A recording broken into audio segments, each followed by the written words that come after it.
30 all. That was a donation point here. Verdasco would be having a pretty easy hold to go up 40-15. Now it's back to 30 all. These are the sort of little openings that Nadal thrives on here. Verdasco needs a couple of big serves now.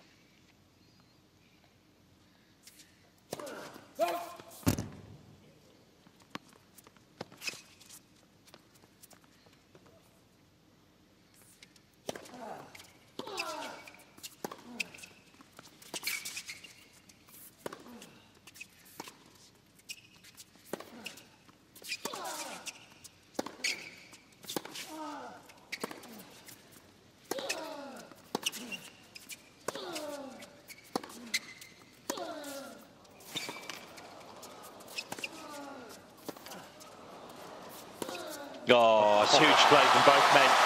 And look at the reaction from Nadal. He's starting to get a taste in this game. It's a break point. Some of the best forehands of the match from him there. Brilliant stuff. 30-40. Just haven't seen enough of those tonight so far. Maybe this is the change.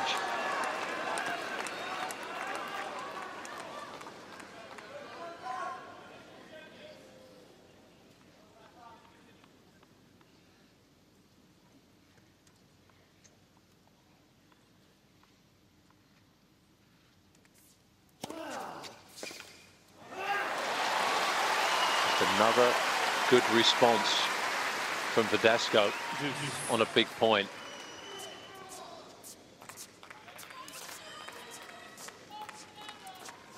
Brave going out to the Nadal forehand on break point down.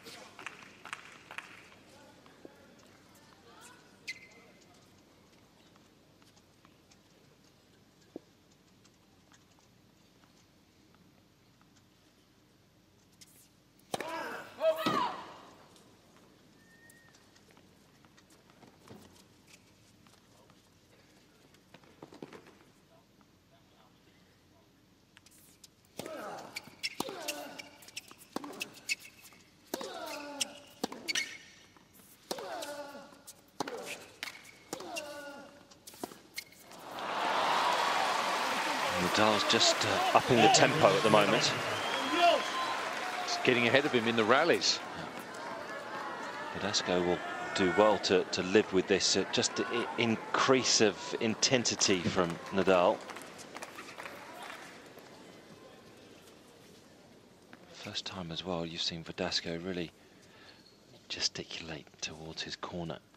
Just voice some uncertainty, some disapproval maybe. That's a big serve. Nadal will challenge. On the left side, the ball is caught in. It would be ace number 8 if it's called good. Nadal pointed to a mark that was a good half an inch out. But how does Hawkeye see it? It will have the final say. And Nadal is way off. Nadal has 2 challenges remaining. Just shows you what the players see sometimes. Totally different. They're not always right.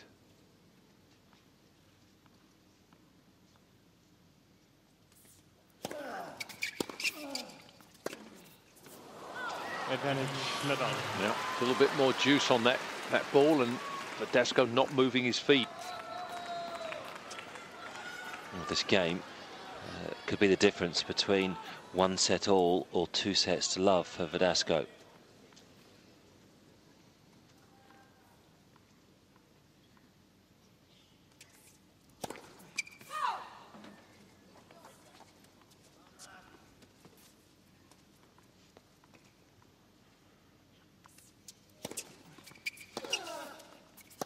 Too short.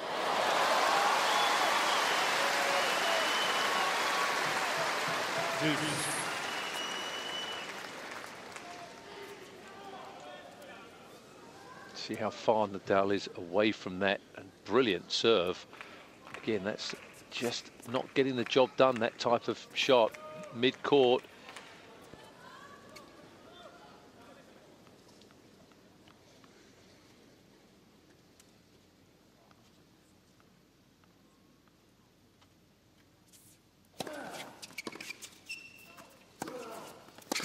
Oh, yes. Oh, I read that one early. Yeah.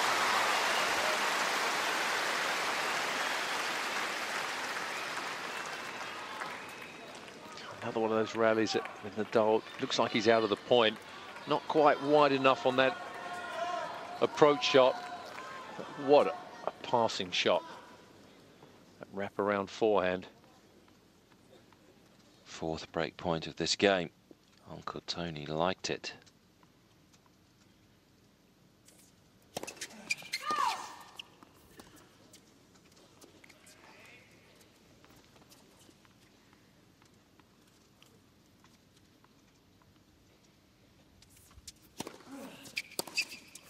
Oh, broke a string there. Broke a string on the return to serve. Can you believe that? That's unbelievable.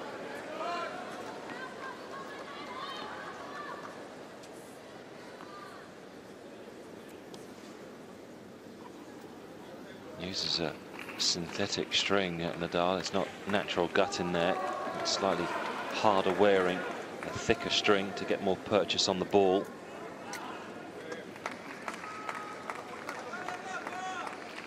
Well, what a game this would be if Verdasco can get out of it psychologically.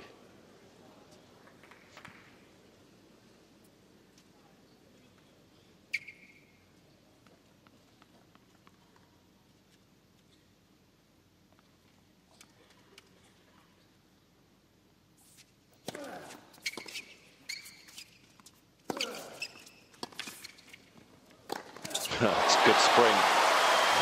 Good hang time as well from Verdasco. Seemed to stay up there for an age.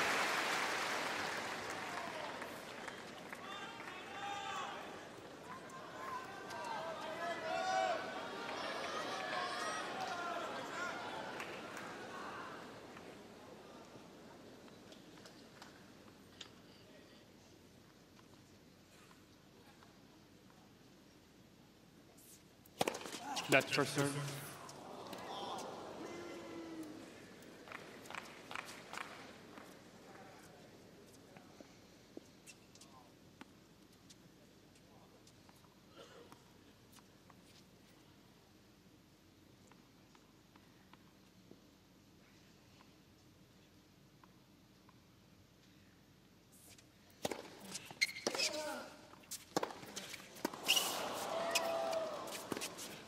Well, it deserves it. Thoroughly deserves that service hold. Verdasco face down 4 break points in there. And we're tied up once again, and still we've yet to have a break of serve.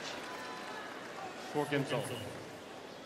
No point in saying we wonder how Nadal's going to respond. We know how he's going to respond, but how will Verdasco, possibly more to the point, respond to really just getting out of jail on that game? Will that just increase the confidence and the belief?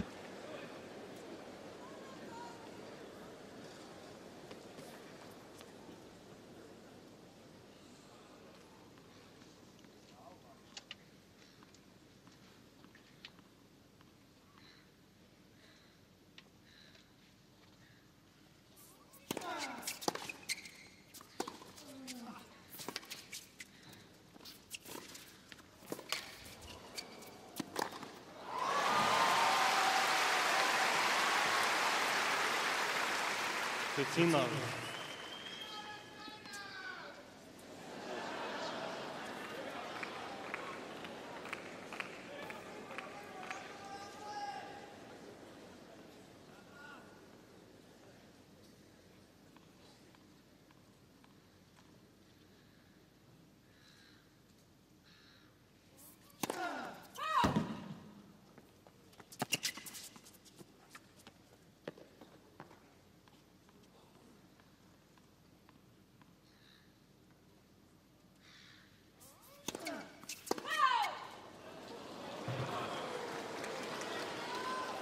Fifteen all. 15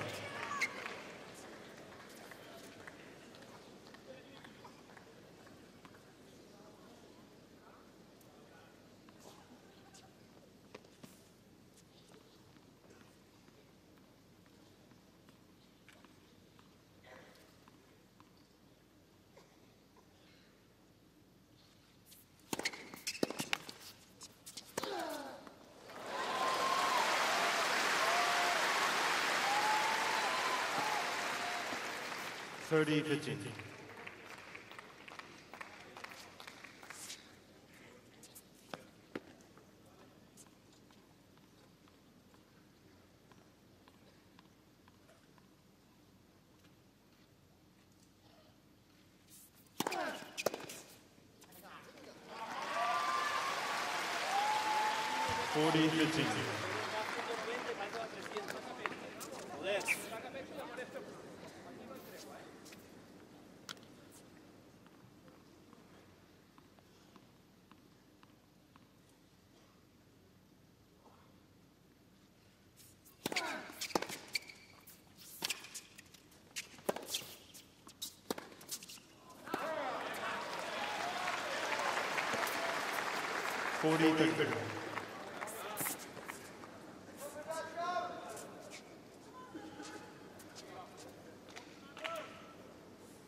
Then Nadal.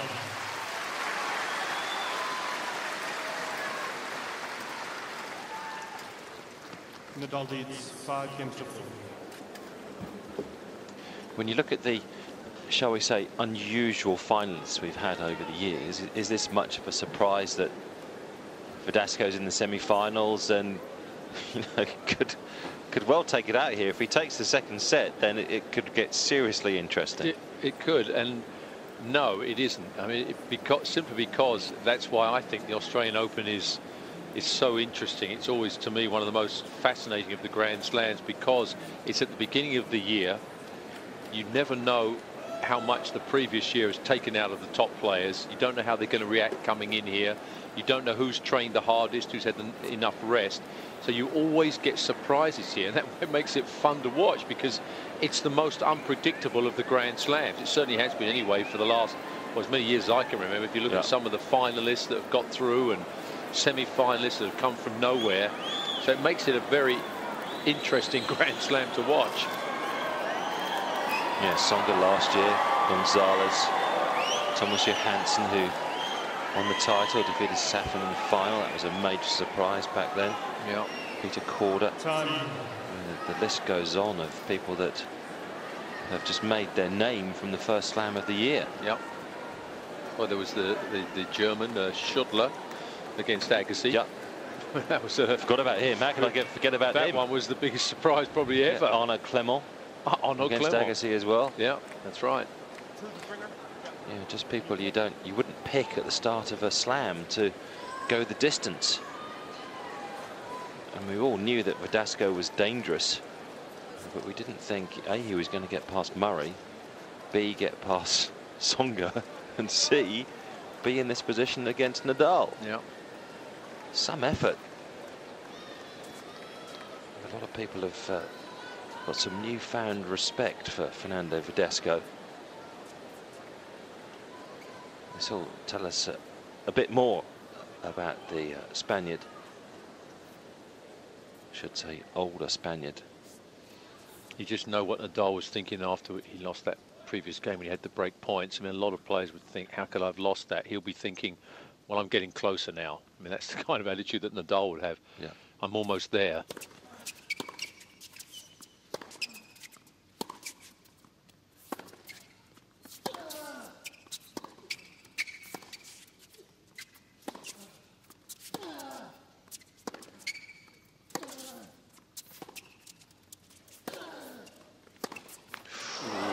Set that up nicely too.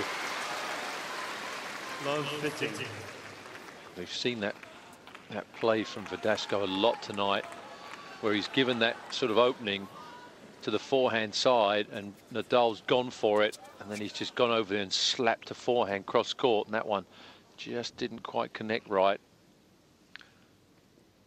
2 hours this match already, and they're still not even through the second set.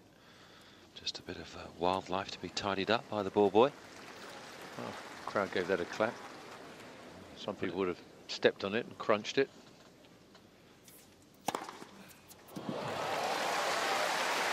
So the other day in the women's, was it semi-final, quarter-final? 15 all. They were, moths were just falling down from the sky. It was too hot, couldn't fly, were just dying on court. Weren't they having to be swept up after every game? It was that hot.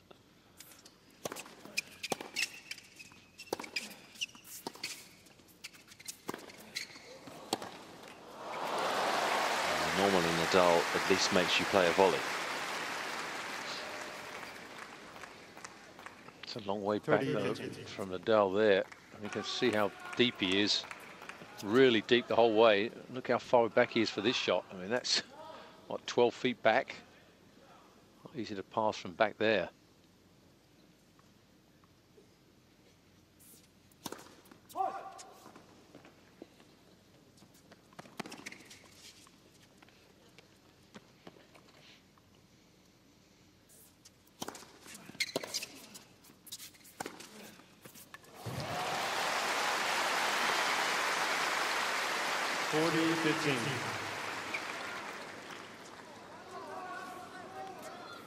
Very short return. That one is going to get eaten alive.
Stayed up in court, was well up in court, Verdasco.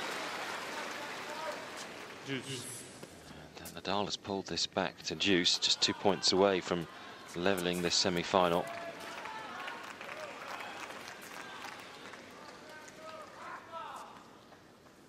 Again, you're just waiting for Verdasco to show us his inexperience at this level. Remember, it's his first Grand Slam semi-final. You're not supposed to play like this.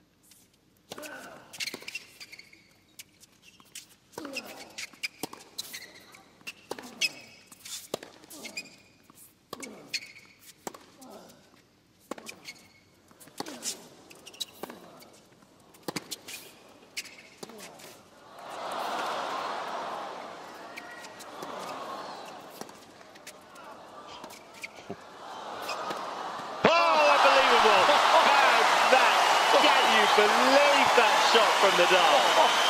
That was a joke.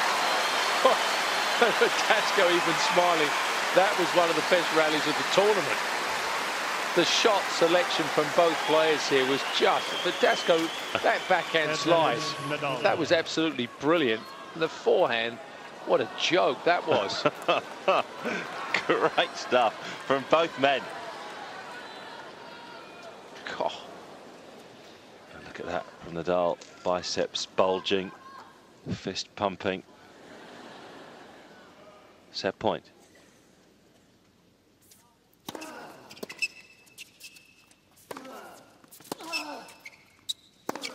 It's long, and all of a sudden we're 1 set all. But it did take something truly special from Rafael Nadal to level this one. What a semi-final. 6 games to 4, 1 This is great stuff. Oh boy, that was just beautiful to watch. What a game. That was Verdasco just going off for maybe a change of shirt and to regroup. Couldn't have played the set much better, Verdasco. But that forehand at deuce. Oh, I mean, have you seen a better forehand? No, that was the best one of the tournament that I've seen. We see the stats there, more winners, but creeping up Nadal in that set. In the first set, he was way behind on winners. He has upped the tempo with the aggression. And the unforced errors is still staying at 5, which I believe that's what it was in the first set. Yep. So he's kept that down there, and now he's up the tempo, which is what he had to do. So that's just smart play from Nadal, knowing what he had to do. 89% first serves, and still in the 70s for Verdasco. Well, it's just high quality tennis. That's all you can say. And now the tests again begin for Verdasco. He's handled it incredibly well, but you would think that he would be saying to himself, deep down, I played a great set there, and I still ended up losing it. And now I'm 1 set off. I've still got to win 2 more against this guy, who is an absolute. Here it is. This is well, that forehand is just frightening. What a scrapper he is. He's just mentally so strong that nothing affects him. It doesn't matter what the score is, whether his opponent is playing out of his mind. He just thinks deep down, you still got to win a point to point to point to beat me, and I'm going to be in your face all night. It's that kind of mentality. It was a shame they didn't stay on the ball boy that was running up to give Nadal his towel after that forehand, because the ball boy arrived with this massive smile on his face. He was just he was enjoying it as much as we all were. Oh, what a match this is. And for the crowd, very knowledgeable group, the Australians, but there'll be a lot of people in the crowd that will not be that familiar with Verdasco, and we're probably thinking, as a lot of people, that this was going to be a bit of a mismatch. Yeah. And they are loving it, absolutely loving it. Stunning standard of tennis. Maybe just a good move by Verdasco to go off court here and slow it down. You talk about sort of tactical timeouts, and we often bemoan the fact they're taken at the wrong time, but I think for Verdasco, smart play. Yep. Just a change of shorts by the looks of it, not a top for Verdasco. Just to settle things down, let the crowd talk about those last 2 points for 2 or 3 minutes. Just go back off that way, that's fine. And let Nadal just also settle down. Let the adrenaline settle through Nadal's veins. 2 sets of first-class tennis we've had tonight. 2 hours and 8 minutes of play. By that, we could have a 5-hour match if it goes to 5. Well, 5 sets at this quality stage, and the amount of games that have gone to 30 oars and juices in this. It's been very few sort of easy games, long points. I mean, this is. And if it does go into that sort of length, then obviously that's when we really look at Verdasco's training and those running up the sand dunes with Gilray's. Well, that's when it will pay off. Great stuff. Nadal will start the 3rd set. 3rd set, Nadal to serve.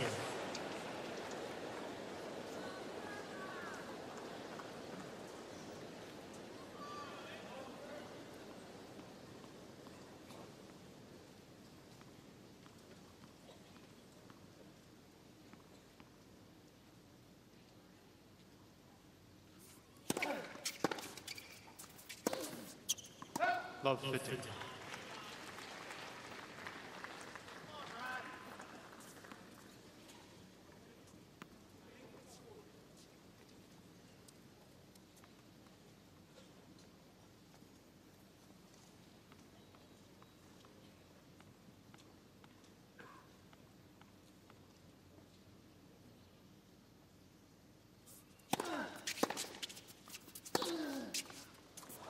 Fifteen all.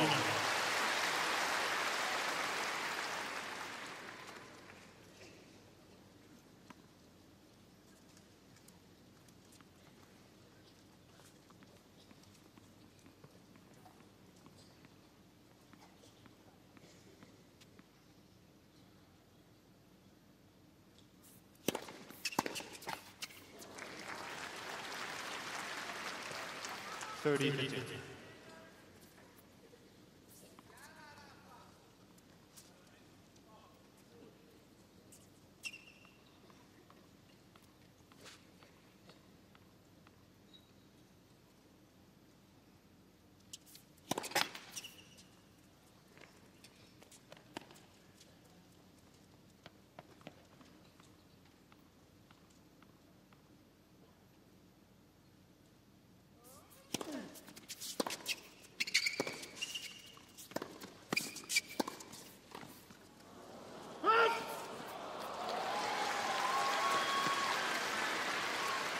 Bit sloppy there 40-15.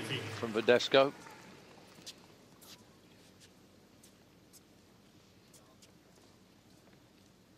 Should have done more with the approach, and the volley was not pretty there.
Now solid hold. First game, third set. Now this will be an interesting game here for Verdasco. Needs to re-establish himself after losing that set. The momentum switched obviously to Nadal's side. Now he's just held serve. Verdasco got to get himself back into this. Send out a message that losing that set was no big deal.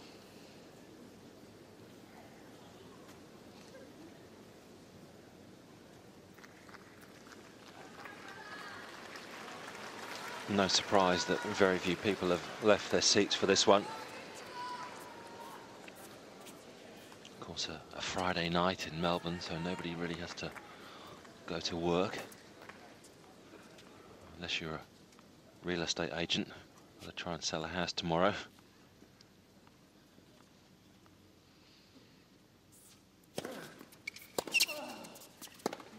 That's a better return. Love 15.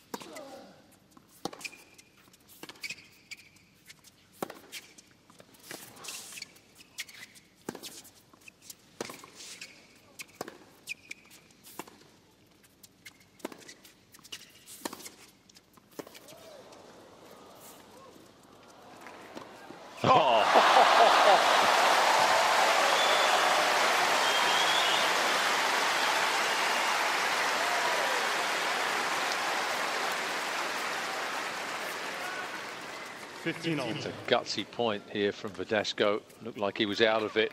Read this one very quickly. Nice soft hands there just to maneuver the racket head.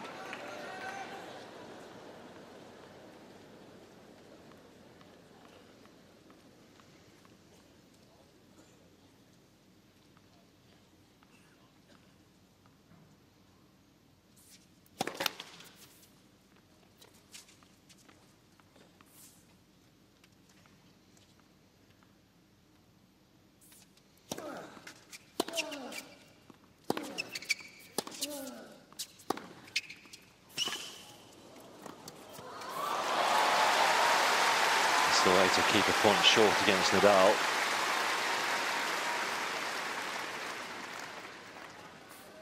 He's been spot on with these attacks into the net when he gets Nadal on the run. He's reacted very quickly those first couple of steps. He's managed to pick Nadal's shots up while they're nice and high in the air for a comfortable volley.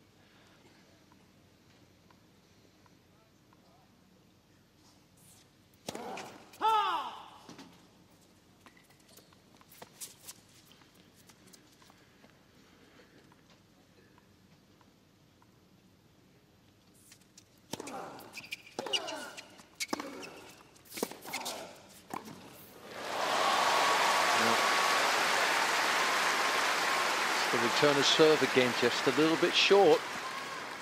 40-15. That one there just gives Verdasco the chance to jump on top of that one again. Nicely timed into the net.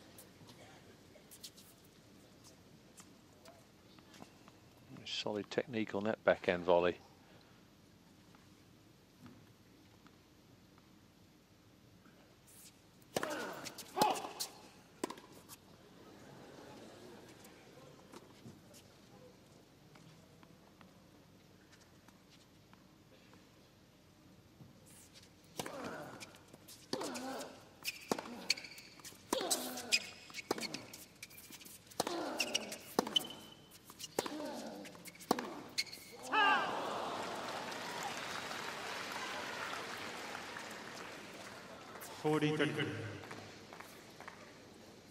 It's just a big difference now with Nadal's ground strokes, not all the time, but a lot more than he was doing. Certainly in the first set, he's making Verdasco go for shots now where he's in an awkward position, where he's backing up a little bit, where he can't dominate the rally.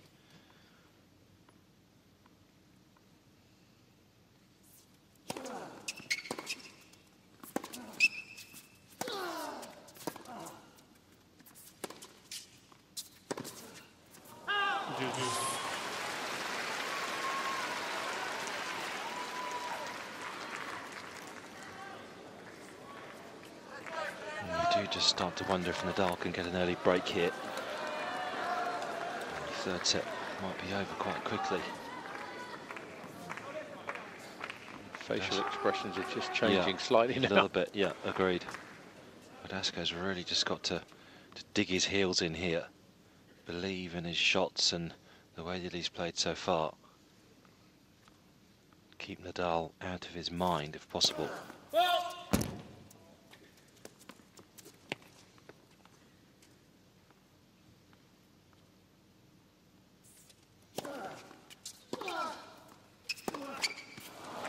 Advantage, Nadal. Just a little bit ragged.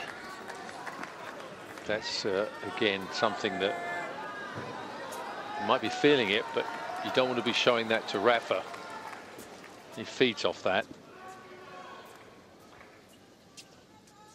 Break point Nadal, start of the third.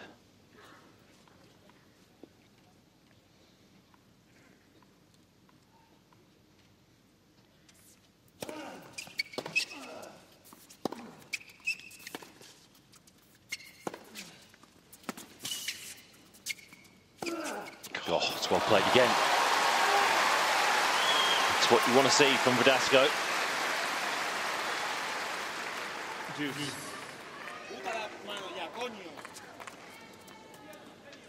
Just makes you play one more shot though, Nadal. Executed beautifully there.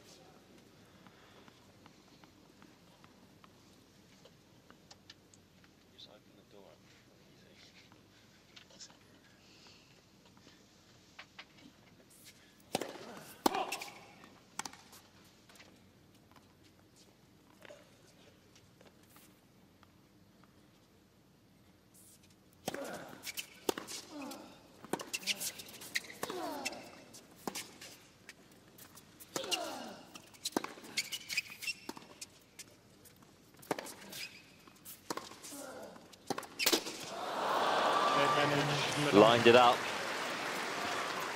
He's made those on several occasions tonight. But as John correctly said, you just are starting to see facially and the expressions that Verdasco is putting together that he's feeling under a bit of stress. Maybe not feeling that he can continue the standard, the high standard that he's produced in the opening two sets.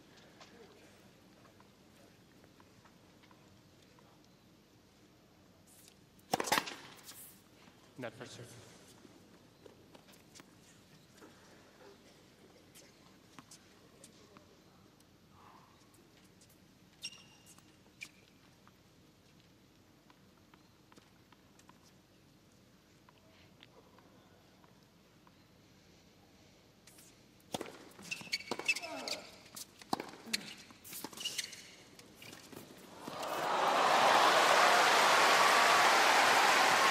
Well, 2 break points in this game for Verdasco, and both of them exceptionally well played.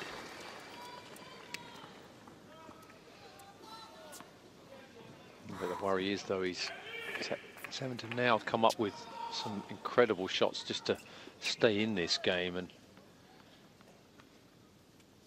he's not having many easy points like he was in the first.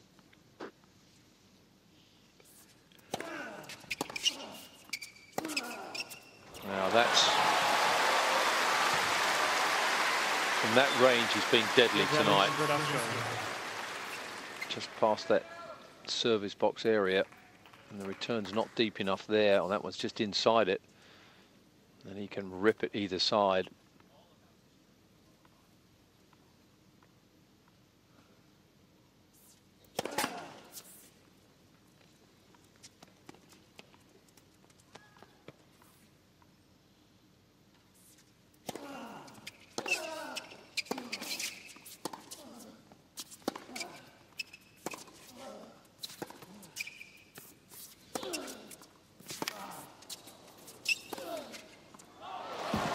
On the line.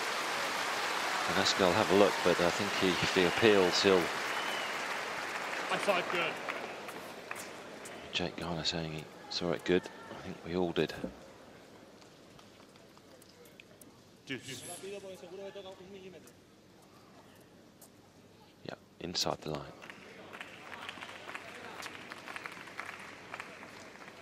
It's interesting that Jake Garner had a verbal discussion with Nadal midway through the second set about coaching. And Verdasco, on 3 occasions alone in this service game, has said something to his corner and got a response back.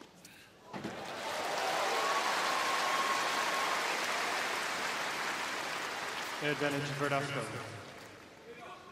Verdasco into double figures on the aces. This one just catching.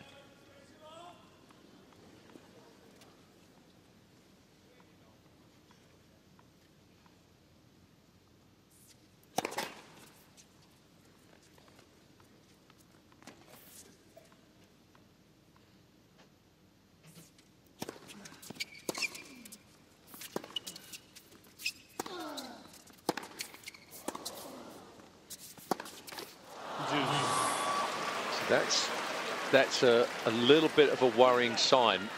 Just a couple of shots in this game.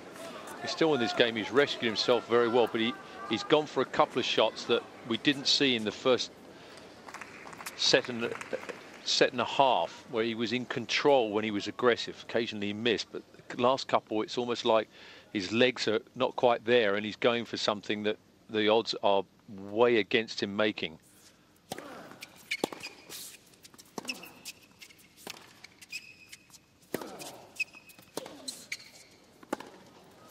Oh, Verdasco calling this one. This is this is dangerous. He messed up once on doing this. First time also, he looks like he's puffing a little bit. Yep. How does Hawkeye view this one? It was deep, we know for sure, but was it good? And it was, by the looks of that. Yep.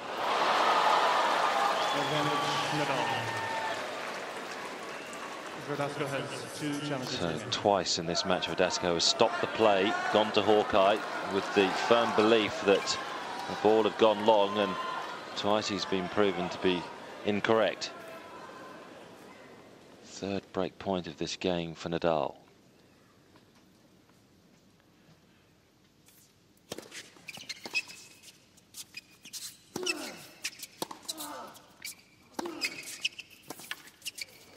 He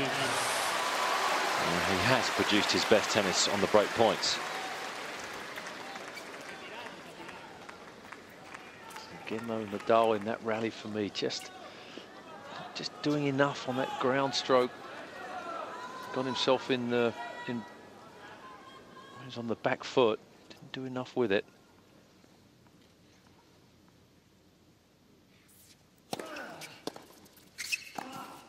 Oh, it's wild. Advantage Nadal. He's on the edge, I think. Yep. We all feel, I think, he's on the edge. Yep. Verdasco. Well, the serve is really the thing that's keeping him in this game. That was another opportunity. He missed the volley, but he's hit some big serves on these break points down. He might be able to get away with this game with some more big serves.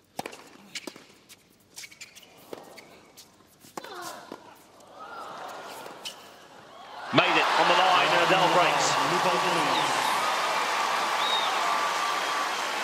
It may well just be the break that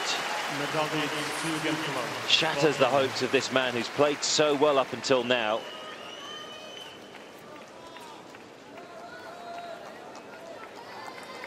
Two-love Nadal.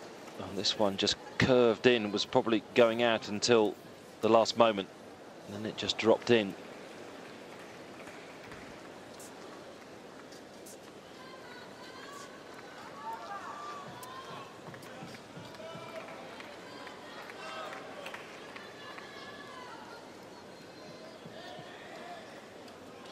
New balls in play. Got to think Verdasco, if he's going to get back on level terms, needs to do so now.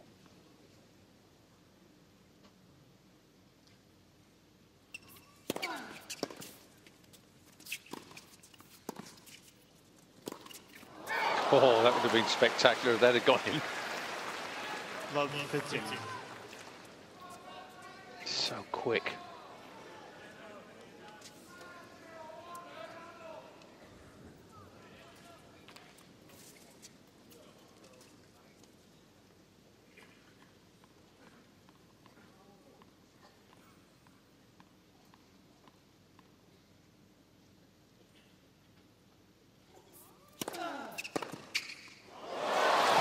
He's got some firepower. Love 30.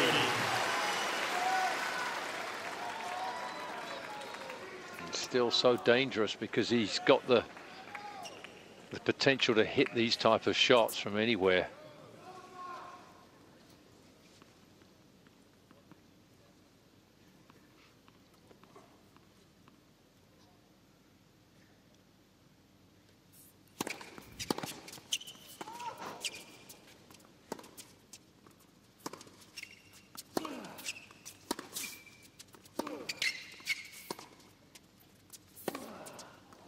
Found it.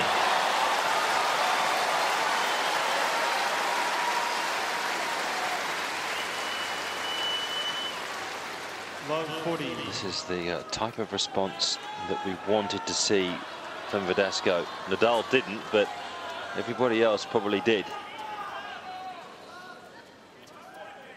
Inch perfect.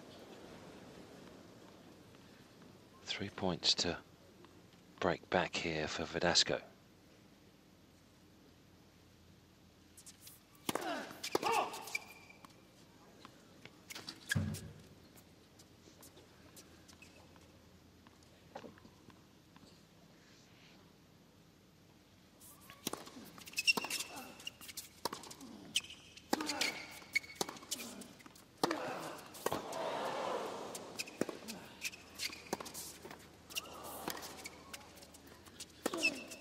Break.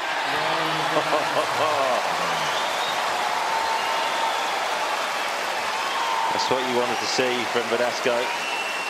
Nadal, I'm sure, just silently seething. He allowed Verdasco to get back on level terms, but you've got to hand it to the more inexperienced player at this stage. He was worth the break.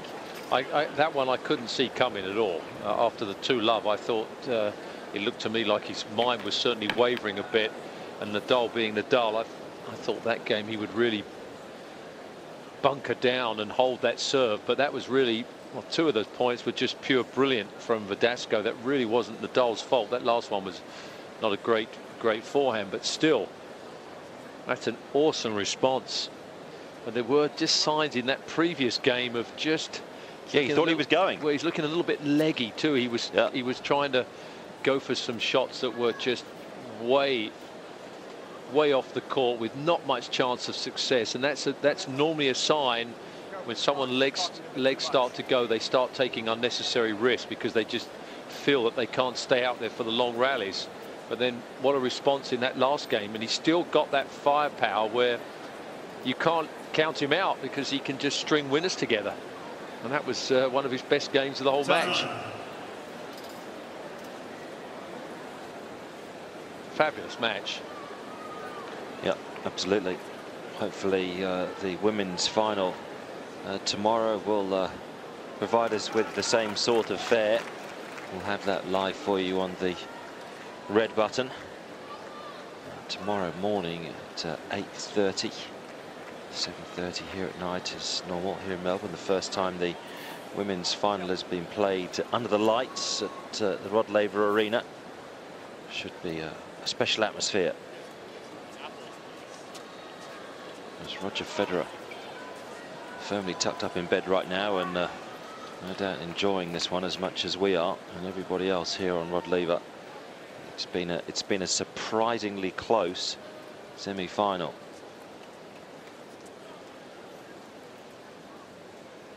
So back on serve after early exchanges of breaks in this third set. Verdasco 1-2.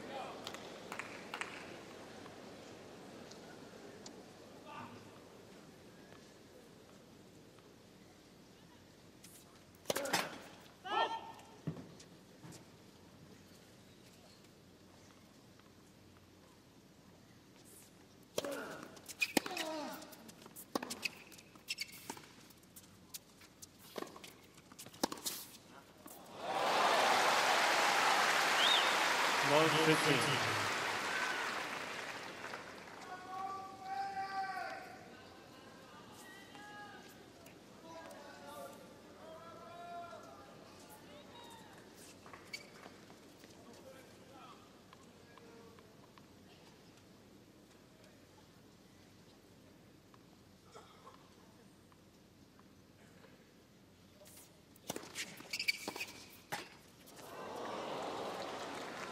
Fifteen.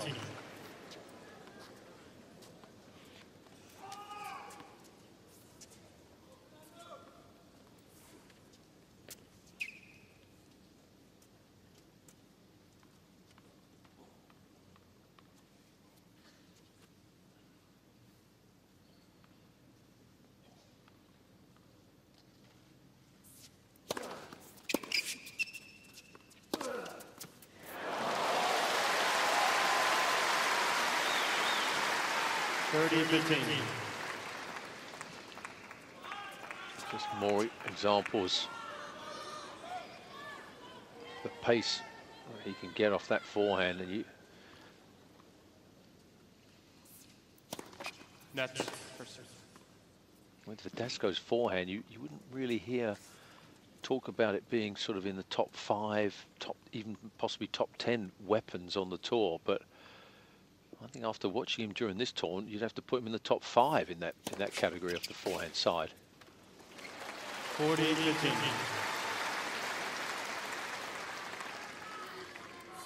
Anybody that can take Nadal off the court with a stroke like he's done tonight, it's got to be pretty awesome, and he certainly has done that with the forehand.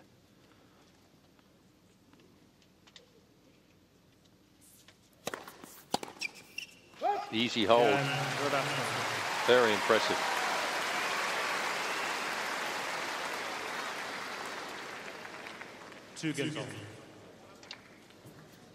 Yes, having looked like he was just starting to panic mentally and maybe a touch physically at the start of this third.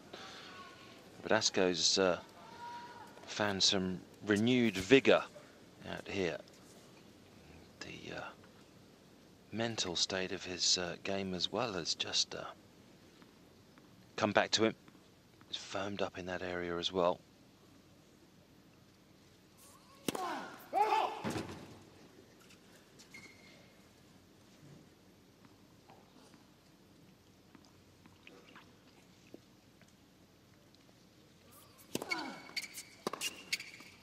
Love 15. I wonder whether the early stages of this third set was largely due to the way Nadal finished off the second, with that running forehand shot down the line that you won't see too often, and taking the set.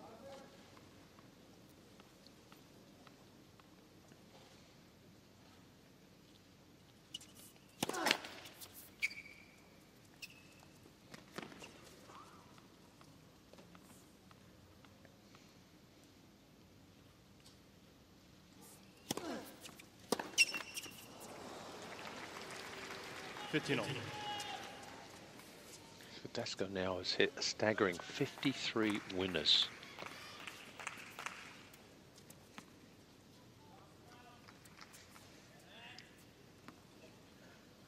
Not sure if anybody's ever done that to Nadal before after only 2.5 sets.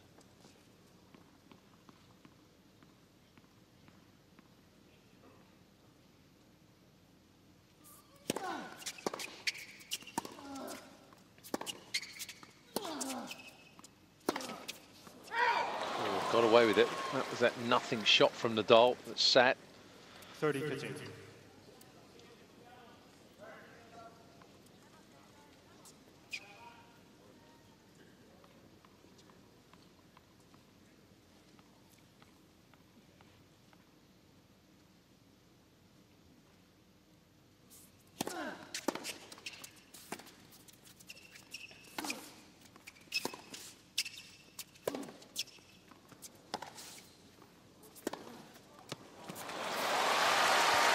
Miss hit by both men in that rally. 30 all.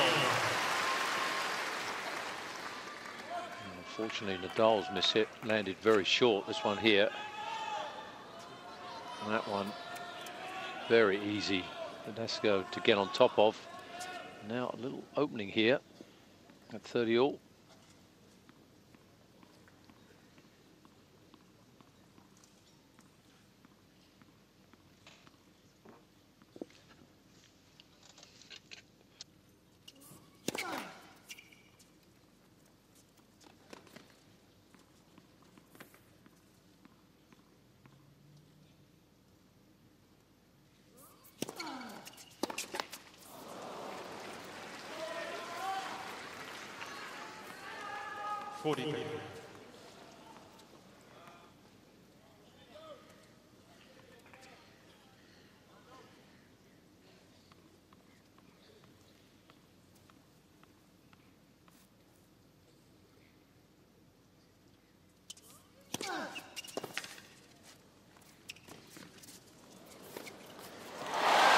That's not the touch that Nadal was expecting, I'm sure, from his racket strings.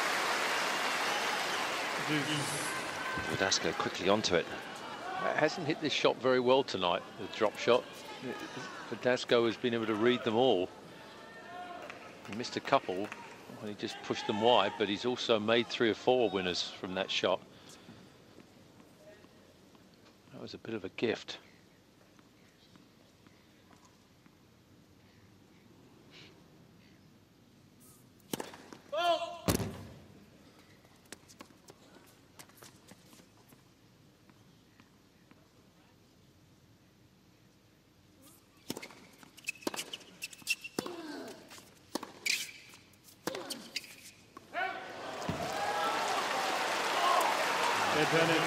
Don't see that very often.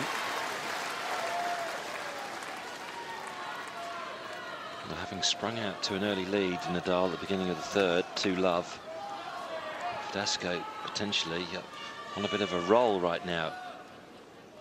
Could respond with 3 games on the bounce.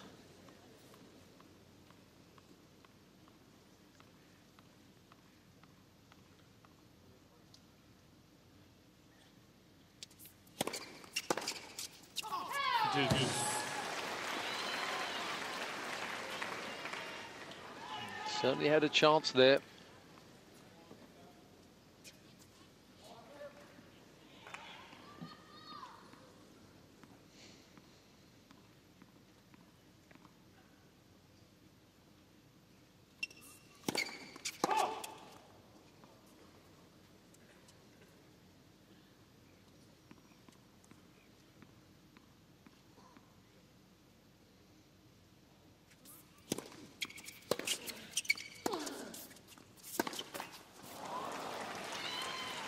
Advantage, Nadal.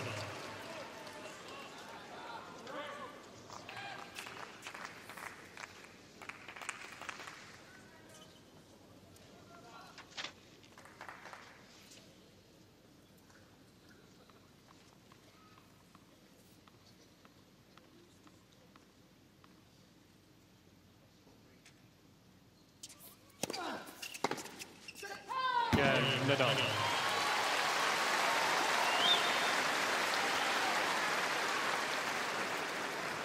Nadal leads 3-2. No real indication that Verdasco was going to come all the way to the semi-finals, bearing in mind that this is the first time he's won 5 consecutive matches on a hard court. He was made the final in Brisbane at the start of the year, so he possibly could have pointed to the fact that he arrived here in good shape and in good form. But when you haven't won a series of matches, more than 4 matches on a hard court, how could you have picked this one? No, no, certainly didn't. That's for sure. There's Nadal's racket being taken off to the string. I think he's already done that once tonight.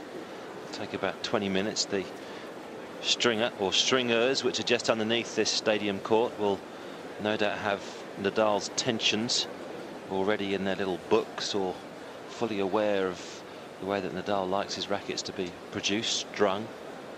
I don't know why, though, they do that when they've got 9 in their bag. They're all strung at the same tension. I don't understand why they bother to get another one done in the middle of the match. They've still got another 8 left. Yeah. Maybe he has, well, favourite ones, but they're all the same, aren't they, now? It's not like in the old days with the wood rackets, where they definitely would be different. Yep. Well, maybe it's starting to get a bit cooler down there, as you probably expect. What, 20 to 11 at night now, and there was a cool change predicted this evening from the 40-degree plus temperatures we've had over the last 4 days. Maybe he just felt that something that would be slightly looser might help him get through the pace and through the court a bit more. Yeah. They are all the variations that you have to take into account in Australia. It's not just about hitting tennis balls.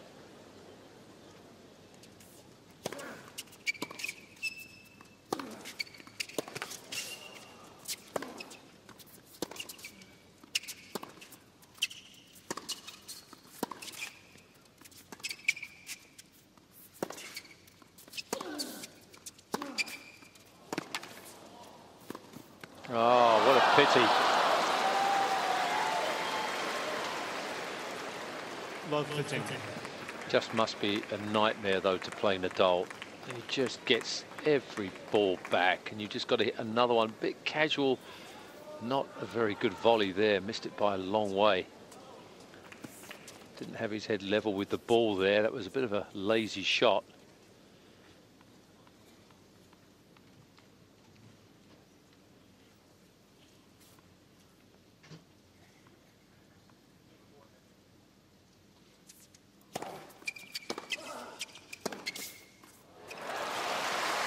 Responds though so well tonight. 15 all.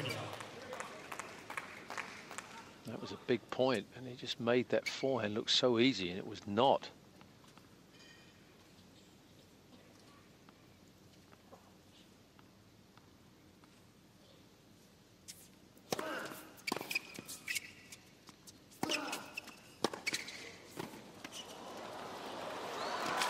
Oh, how did he get that?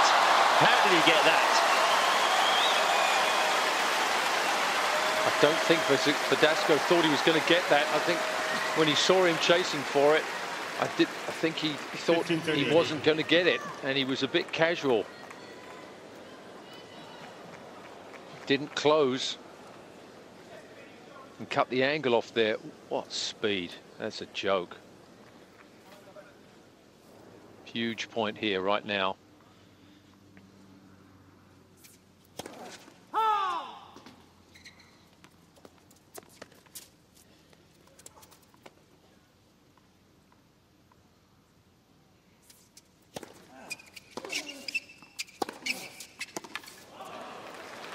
Must have shot through on the baseline, or else Nadal would have challenged. 30 all. Not a very good return of serve, though, again from Nadal. Second serve, mid-court.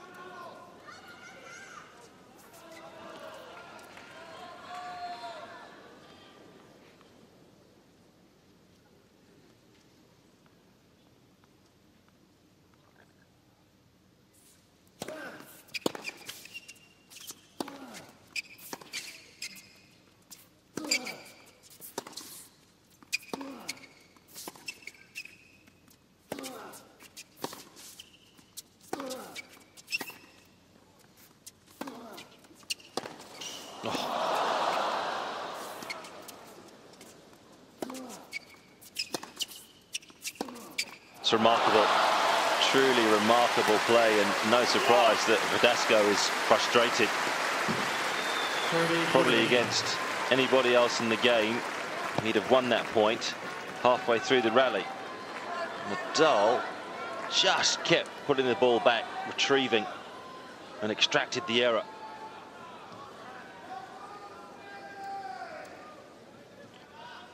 Break point. Once more, Verdasco has just got to regroup.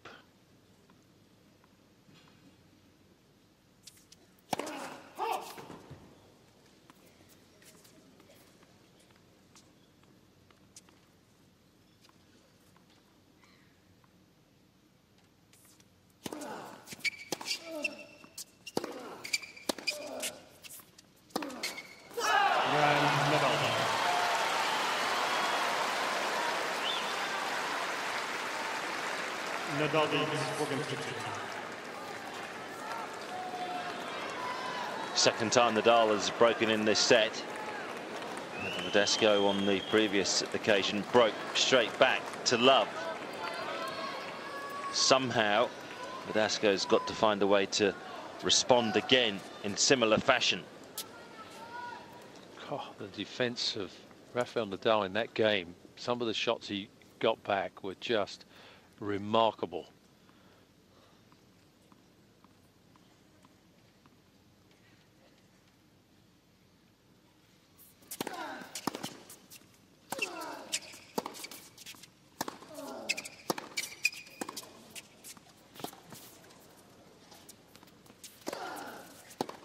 Picked the wrong way. Well read.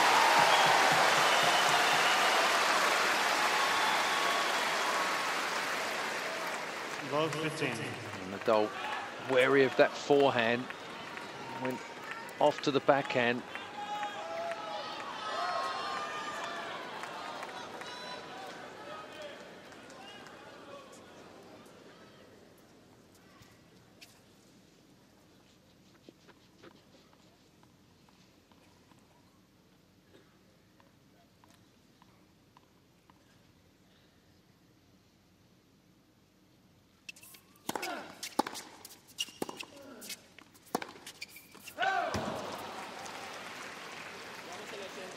$15.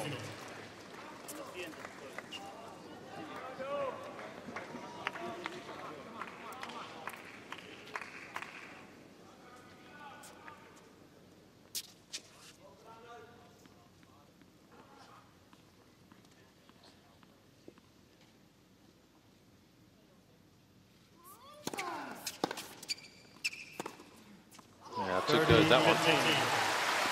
Beautifully lined up there.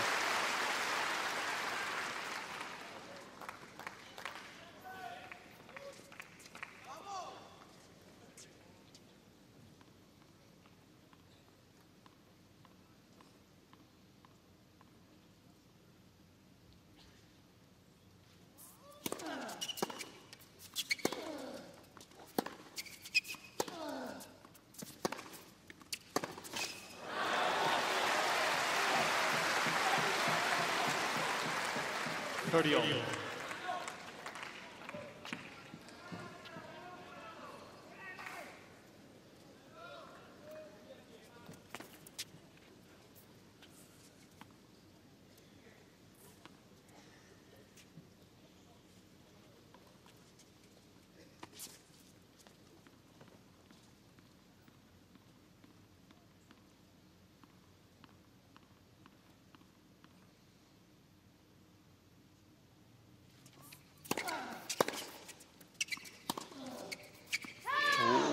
That's an unusual mistake there. Big point as well. 40. Surely not another break back. Nothing would surprise me tonight. I've been surprised already by the quality of Verdasco. Close to 3 hours now, and he's been exceptional.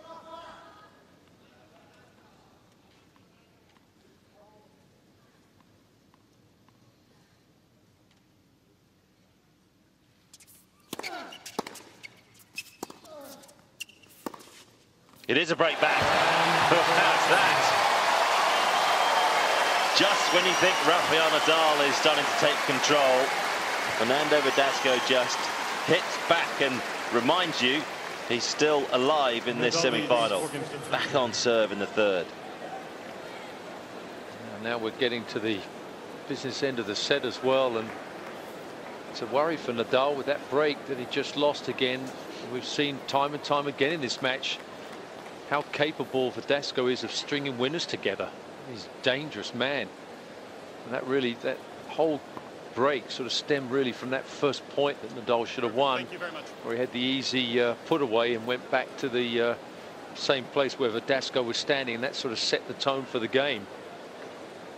Unusual for for Nadal to break twice and get broken back immediately. Well, it's certainly the best 3 sets of tennis I've seen throughout the tournament. Yeah, I agree with you. It's without question the best night session we've had, night match. Yep. But arguably one of the most unexpected of matches. We all knew rather that Verdasco was playing well. He had to be to get through to this stage, but I don't think anybody truly believed that he would be pushing the world #1 like he is. And still in with a shot of taking a 2-1 lead.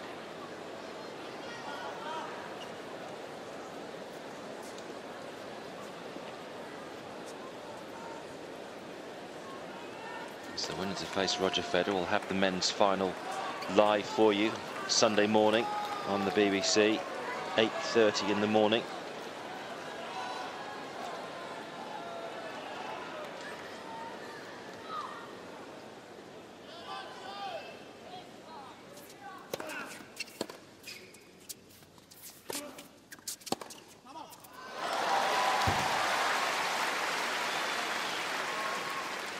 Love 15.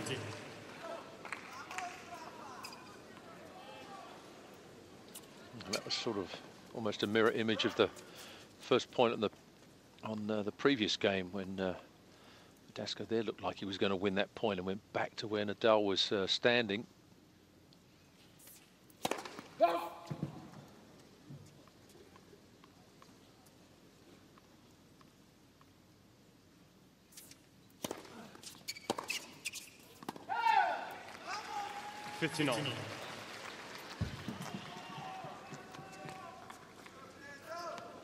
Still at 71%. His first serve percentage, that's quite remarkable. Nadal at 75%. And still hasn't served a double fault yet in this match for Verdasco. Unbelievable.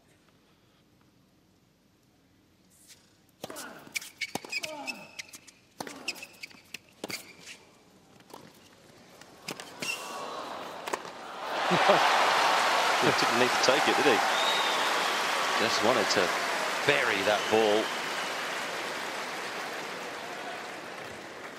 30-15.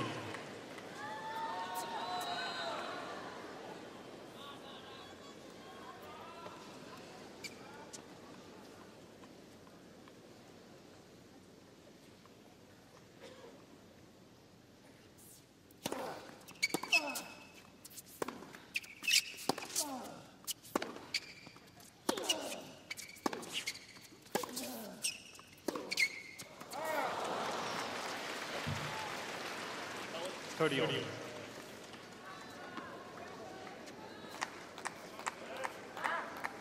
think wisely just going to the towel, as has Nadal.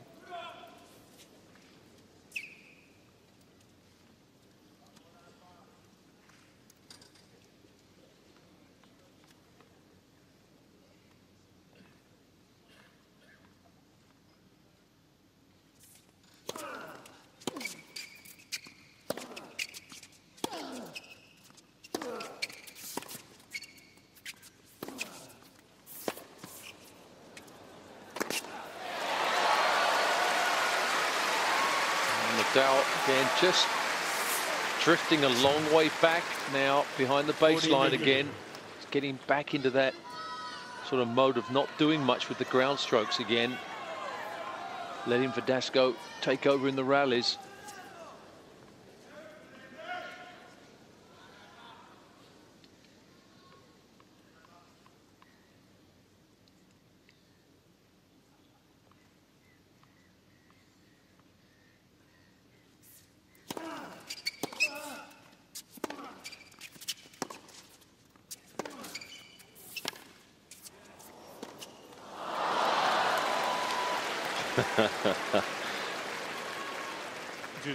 Verdasco just showing us all how close Nadal's slice was to the top of the tape.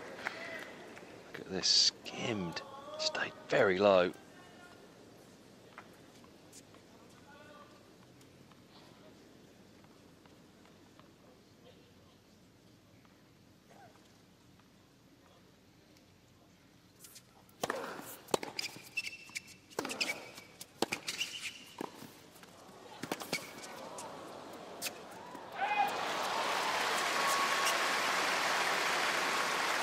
Advantage verdasco.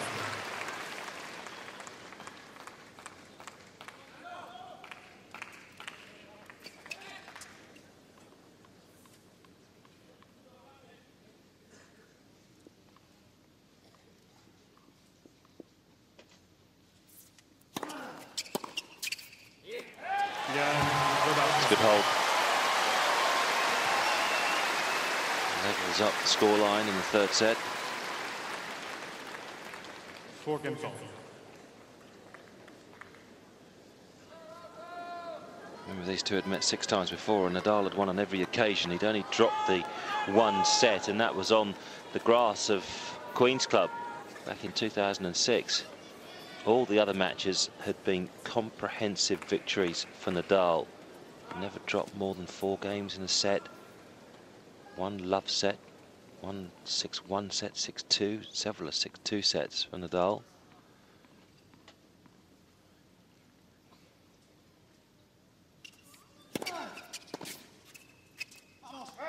Love.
$30-15.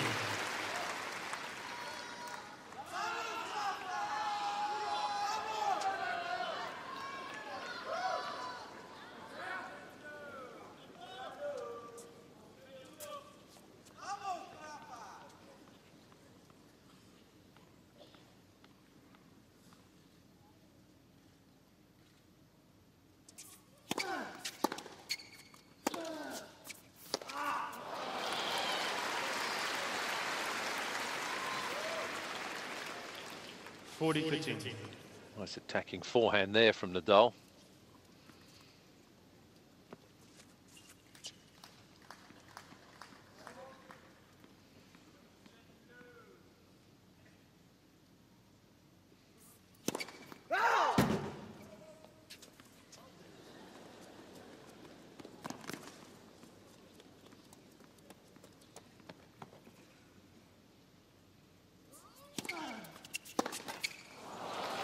Nadal.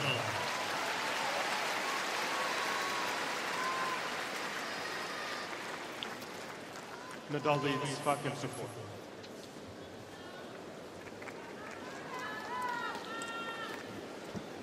Just gone 3 hours of play. Maybe expect Nadal to just raise the tempo like he did towards the end of the second set. Pretty much every step of the way, every inch of the way, Verdasco has been his rival. 3 hours and they still haven't played 3 sets yet. Imagine if this had been earlier on in the week and it had been following a ladies. It would be, it could be 2, 3, 4 o'clock in the morning. Yeah, could well be. Some of the ladies going long, they were finishing at 10:30, 11. Yeah. So we'd be coming up to 2 o'clock in the morning and probably staying another 2 hours. Yeah. Could have gone past Hewitt Bagdatis of last year. Set all the records, that one, finishing at 4:30 in the morning. Time. Just hope next year the organisers have learned to lessen somewhat and will just schedule the one main singles match at 7:30 and maybe a doubles afterwards. Or even just flip the men and the women round, so the men play at 7:30 and the women play afterwards. Yeah. All things being equal, as Federer said the other day, the days of equality. Why can't the women play second night match rather than first all the time? Anyway, we'll see. That's a point to be debated maybe after the championships and before next year. Let's bring it back to the present for Verdasco. He's serving to stay in the third set.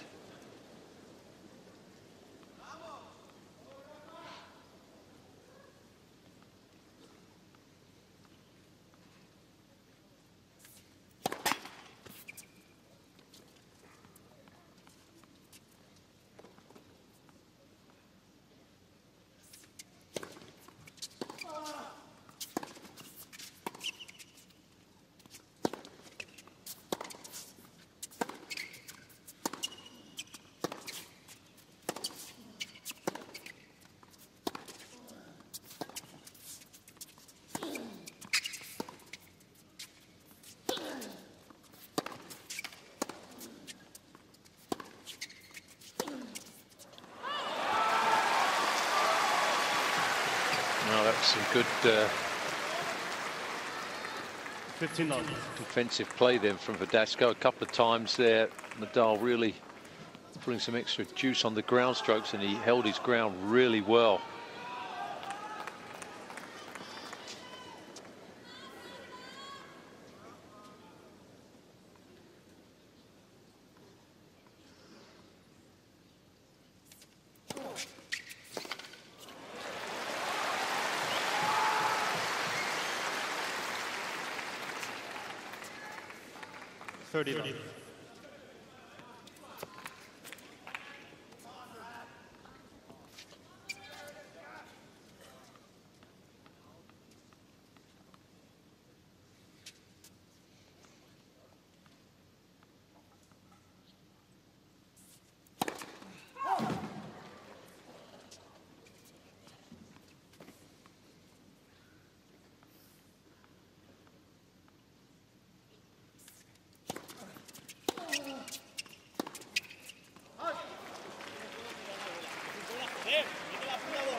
Unfortunate Nadal, because he dropped a couple short early exchanges of that rally. And Verdasco rather let him back in the point.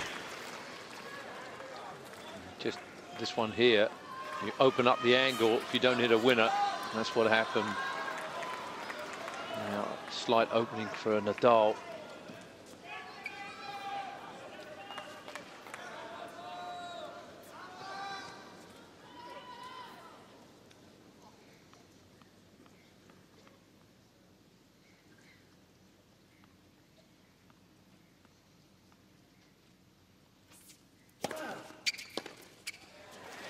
serve.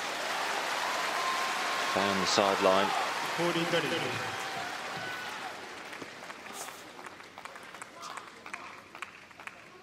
Nadal just there with his movement, looking for the swinging serve down the middle.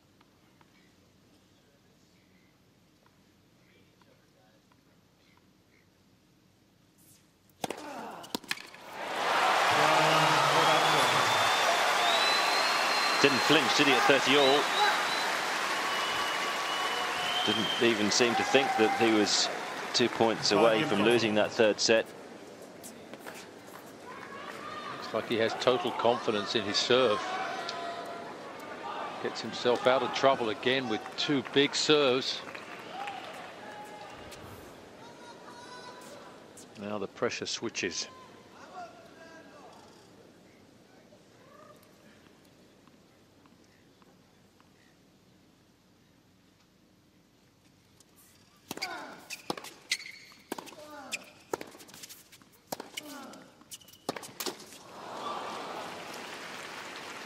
$15.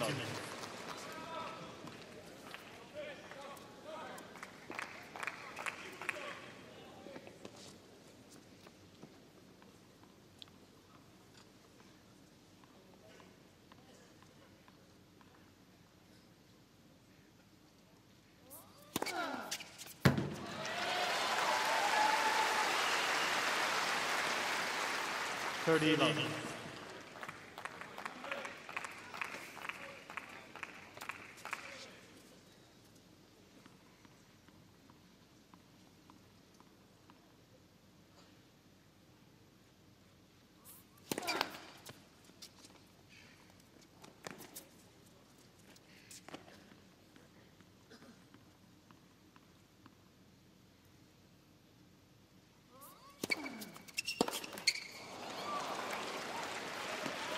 40.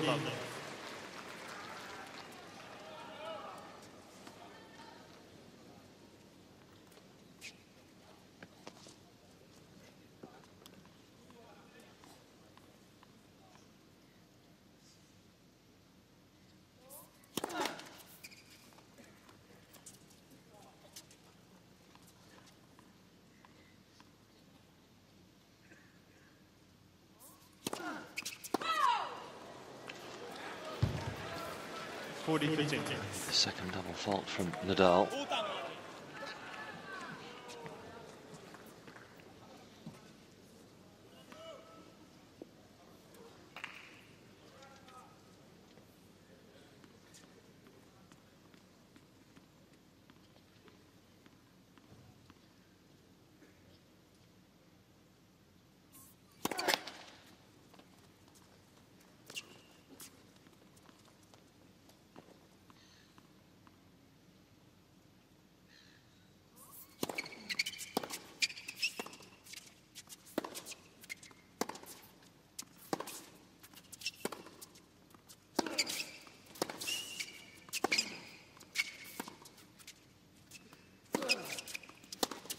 Oh, that's an extreme angle.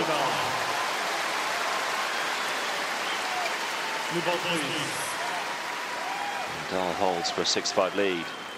Nadal leads 6 games to 5.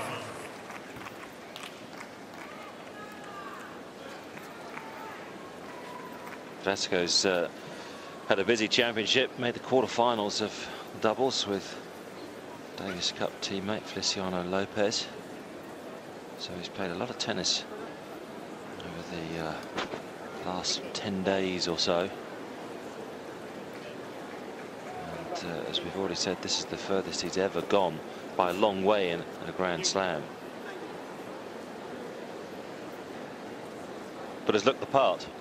Hasn't looked out of place here at all. Not at all. He's been awesome. He really, he's so exciting to watch because he's got that mixture of that sort of brilliance, that the sort of flair that he has, and he combines that with now, you know, the defensive play is a lot better, and also mentally he hangs in there. Before he was very flaky. He's up and down, good winners, but a lot of bad losses. But now he's playing a much more of a smarter game out there. And the serve has been excellent tonight, 72% first serves.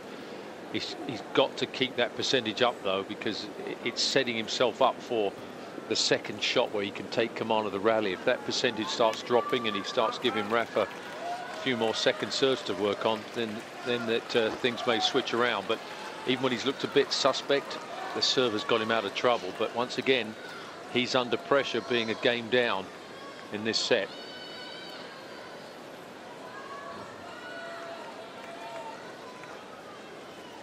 So for the second time of asking, Verdasco will serve to stay in the third. And as you will always expect from Nadal, he'll be chasing a break here.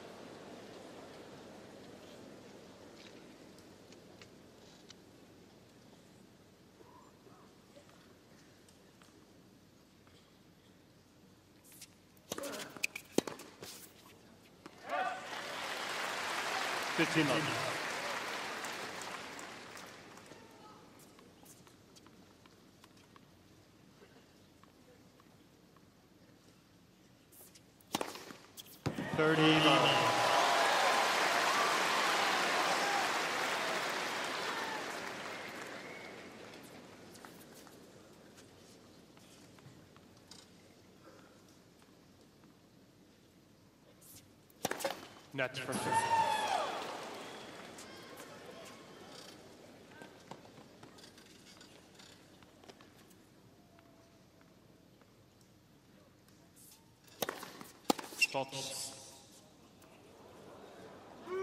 First overall of the evening, Jake Garner, clearly feeling confident.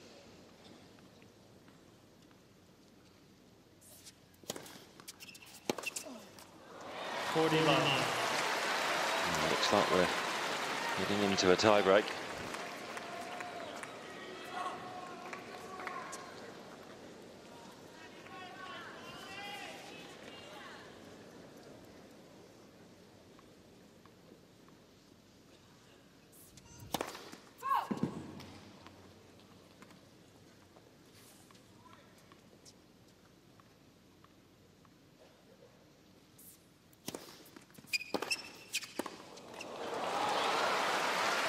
Don't hold back on that one. 40-15.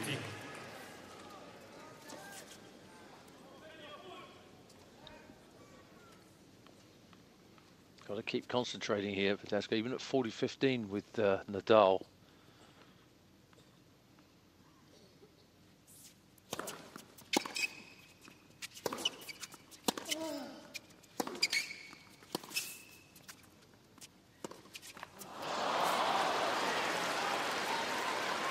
That's Verdasco of old, I think, just going for something that was overly pretty, shall we say. It didn't need to be. An angle that maybe wasn't really there.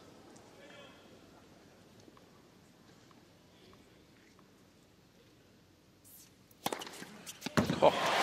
We do go into a tiebreak. Ace number 12 from Verdasco.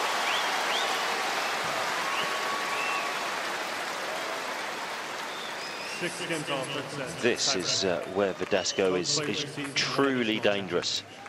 First set went to a breaker. He won it 7-4, and in that tiebreak just flashed a couple of winners.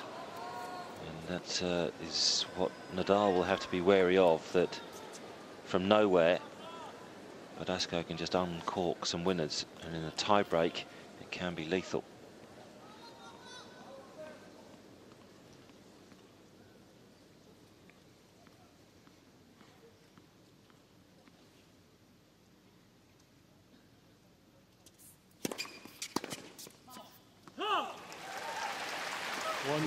Nadal.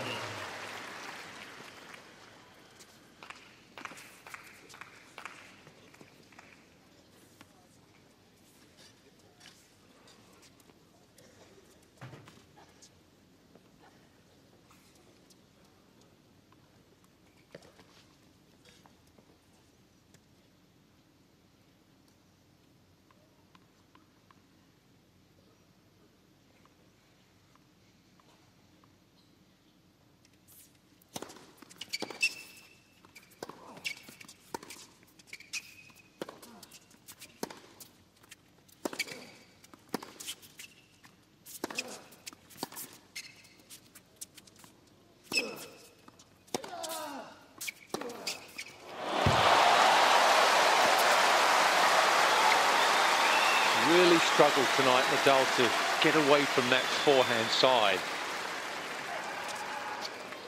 1-1. It's obviously his natural inclination to go for that one. That would be normally going to a right-hander's backhand, but that one, time and time again, we've seen Verdasco just step into it and just crunch it down the line.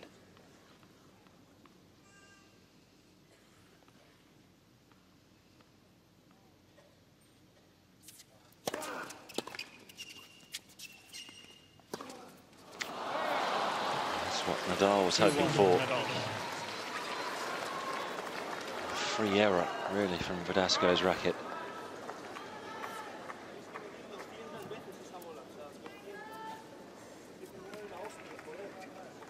But again, Verdasco's been so good at just bouncing back after a disappointment. Remember, he was down twice a break of serve in this third set and hit straight back. So just the one mini break is not insurmountable odds for Verdasco.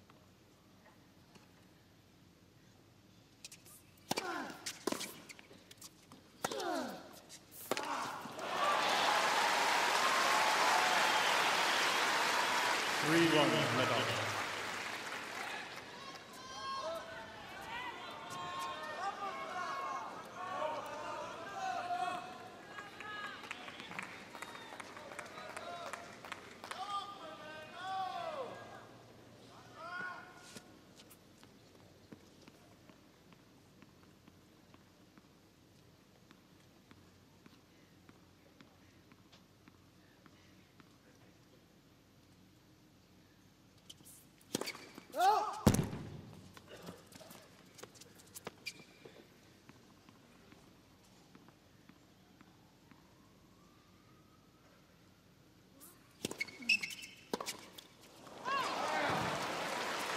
Loose.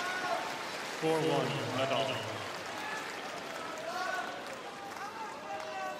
Well, if he ever needs the serve to work now,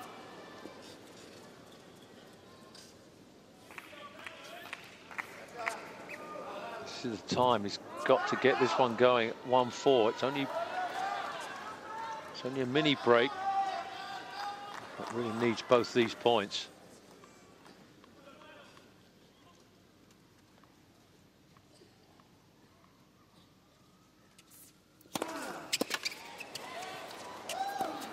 That's one.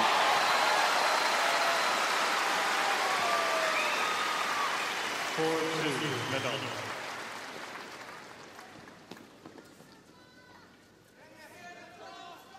I think you can pretty much guarantee in this tiebreak that Nadal's not going to gift Verdasco a point. He'll make his countryman earn it.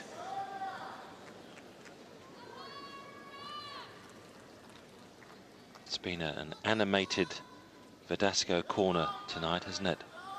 His father on the right-hand side, the main cheerleader in the middle.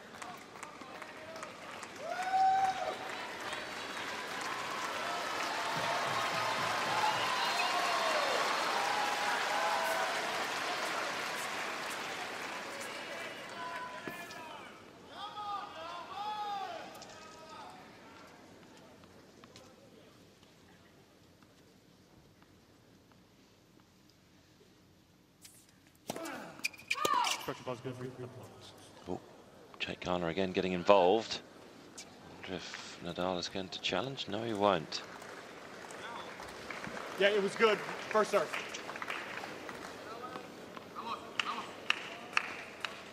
So first serve for Verdasco, and if Hawkeye was used by Nadal, it was proven to be in.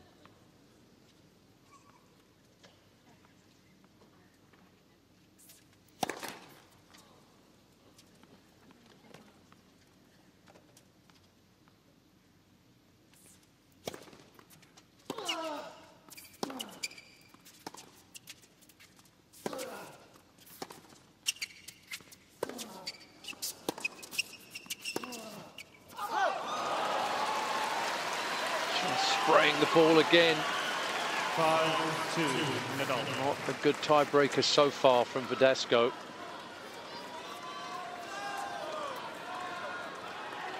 This tiebreak in particular, more to me, just about mental application. Yep. Just Nadal's stubbornness of not making any errors. Happy to set his stall 6 feet behind the baseline and play the retriever. Let Verdasco make the errors. So far, he's obliged.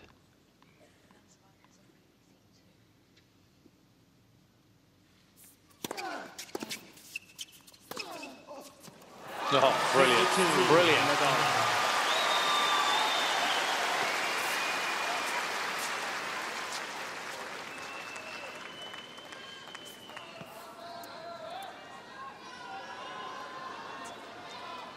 Four set points for Nadal.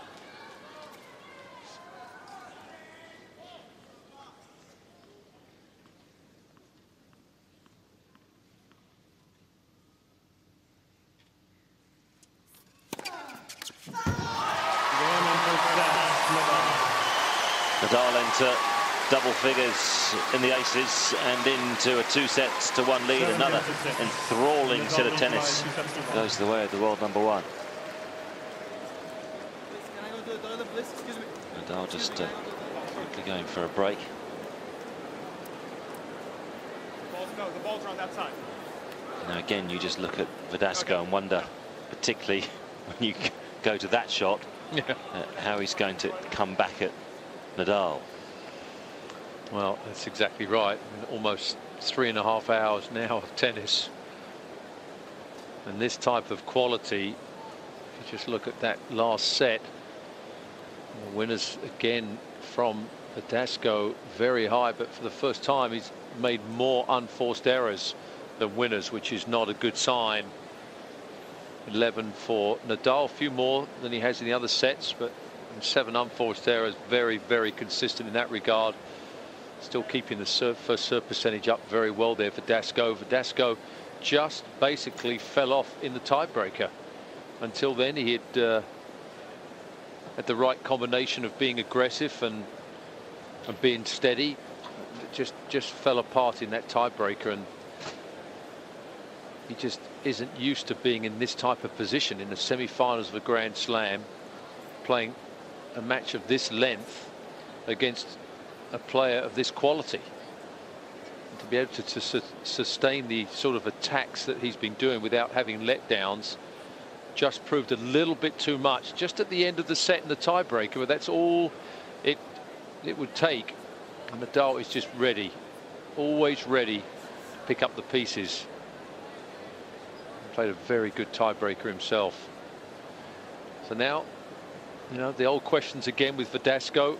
How much fight has he got left in him?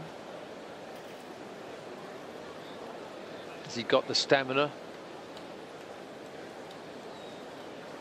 Nadal certainly has. It looks like he could play another 5 sets.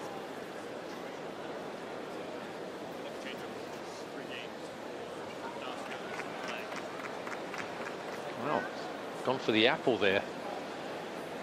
Used to seeing the bananas.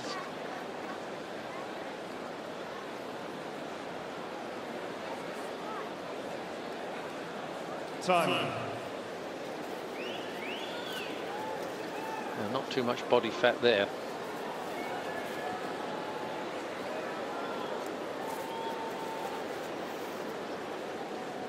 Well, Roger Federer must be absolutely loving this. I'm sure he'd like this to go to 5 sets.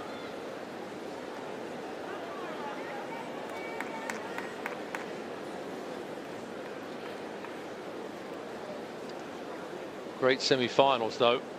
The only hope is that whether it goes 4 or 5, that both players manage to keep this standard up, because the quality has been absolutely phenomenal.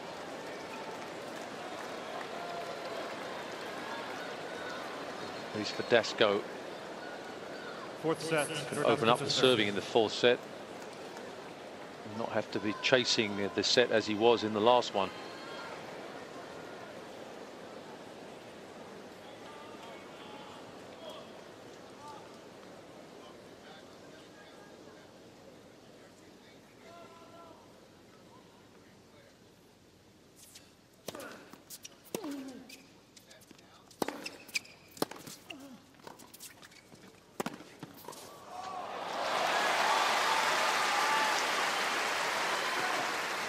15 love.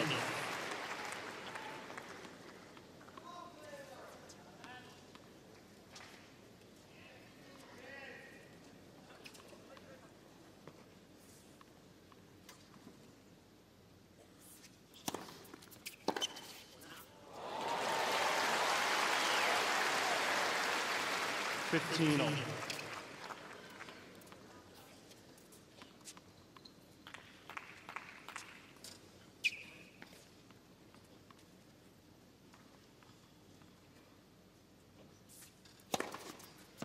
$30-15.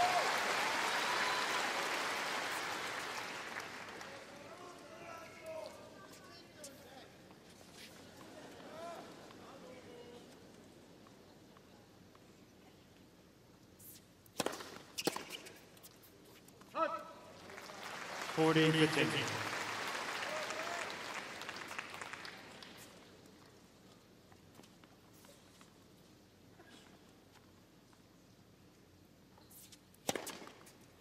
Again, verdasco. Well, any thought that verdasco may be deflated, First game, having lost that third set on the tiebreak. Guess again, a comfortable hold and a one-love lead. We'll have both the singles finals live for you on the BBC. The women's final will be on Saturday morning at 8:30 on the red button. Dinara Safina against Serena Williams. Williams going for her 10th Grand Slam singles title. And then on Sunday morning, BBC 2 at 8:30, we'll have the men's final. Roger Federer vying to equal Pete Sampraz's record of 14 Grand Slams up against the winner of this one. And if it was Rafael Nadal, it would be the rematch that we've all wanted in a Grand Slam final. They haven't met since that late night encounter at Wimbledon 6 or 7 months ago. What a match that was.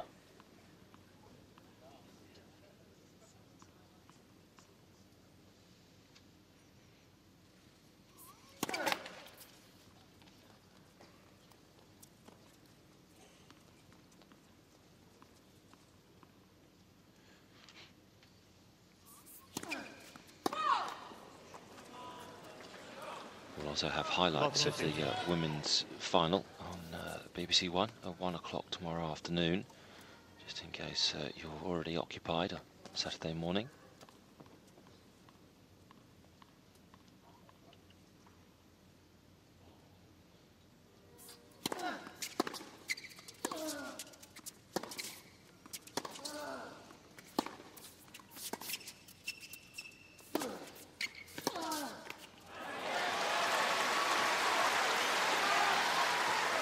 Love 30.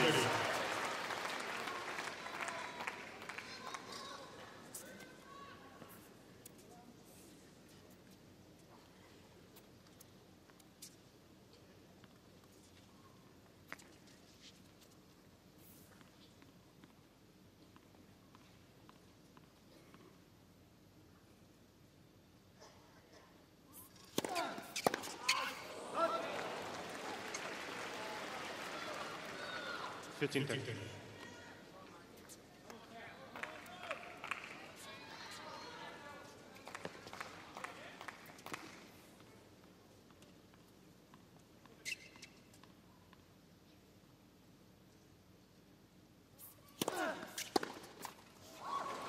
$30 all.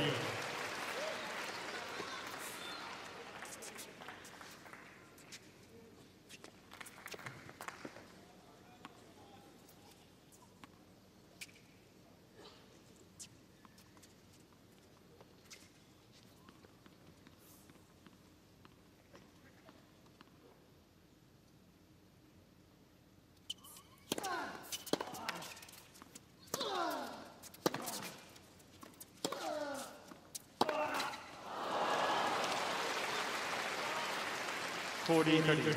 Just starting to miss a few more of those, trying to explode down the line. Tell you one thing that hasn't changed for Verdasco after 3 hours and 31 minutes, it's his hair. Hasn't moved, has it? No.